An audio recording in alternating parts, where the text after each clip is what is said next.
Hi అండి, అందరూ ఎలా ఉన్నారు? ఆ అమ్మవారి ఆశీస్సులు మీ అందరిపై ఎప్పుడూ ఉండాలని మనస్ఫూర్తిగా కోరుకుంటున్నానండి. Welcome back to our channel. ఈరోజు వీడియోలో మనకి 2024 సంవత్సరంలో వినాయక చవితి ఎప్పుడు వచ్చింది పూర్తి వివరాలు తెలుసుకుందామండి. వీడియో అయితే స్కిప్ చేయకుండా చివరి వరకు వాచ్ చేసేయండి. మన ఛానల్ని మొదటిసారి విజిట్ చేసిన వాళ్ళు ఎవరైనా ఉంటే సబ్స్క్రైబ్ చేసుకొని నన్ను సపోర్ట్ చేయండి. అలానే పక్కనే ఉన్న బెల్ ఐకాన్ని ప్రెస్ చేయడం మర్చిపోకండి.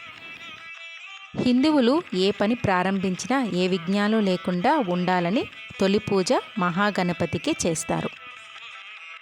విశేషంగా ఈ వినాయక చవితిని కులమత భేదాలు లేకుండా సంబరాల్లో అందరూ పాల్గొంటారు. వినాయక చవితి హిందువులకి తొలి పండుగ. భాద్రపద శుద్ధ చవితి రోజునే వినాయకుడు జననం జరిగిందని విశేషంగా చెప్తారు.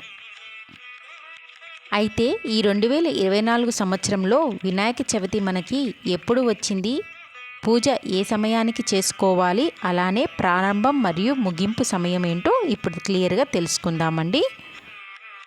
ఈ 2024 సెప్టెంబర్ 7వ తేదీ శనివారం రోజున మనకి వినాయక చవితి వచ్చింది. చతుర్థి తిథి ప్రారంభం మరియు ముగింపు సమయం తెలుసుకుందాం. సెప్టెంబర్ 6వ తేదీ శుక్రవారం రోజు మధ్యాహ్నం 3:01 ప్రారంభమై సెప్టెంబర్ 7వ తేదీ శనివారం సాయంత్రం 5:37 ముగిస్తుంది. కావున మనం సెప్టెంబర్ 7వ తేదీ శనివారం రోజు వినాయక చవితి జరుపుకోవాలి. ఈ 7వ తేదీ అందరూ మట్టి గణపతిని పెట్టి స్వామివారికి చక్కగా పూజ చేసుకొని స్వామివారి ఆశీస్సులు పొందాలని మనస్ఫూర్తిగా కోరుకుంటున్నానండి. ఈ వీడియో మీ అందరికీ ఉపయోగపడుతుందని మనస్ఫూర్తిగా కోరుకుంటూ ఈ వీడియోని మీ ఫ్రెండ్స్కి, ఫ్యామిలీ మెంబర్స్కి షేర్ చేయడం మర్చిపోకండి. ఏదైనా నా వీడియోస్ గురించి మీకు సందేహాలు ఉంటే తప్పకుండా కామెంట్ చేయండి, నేను రిప్లై ఇస్తాను.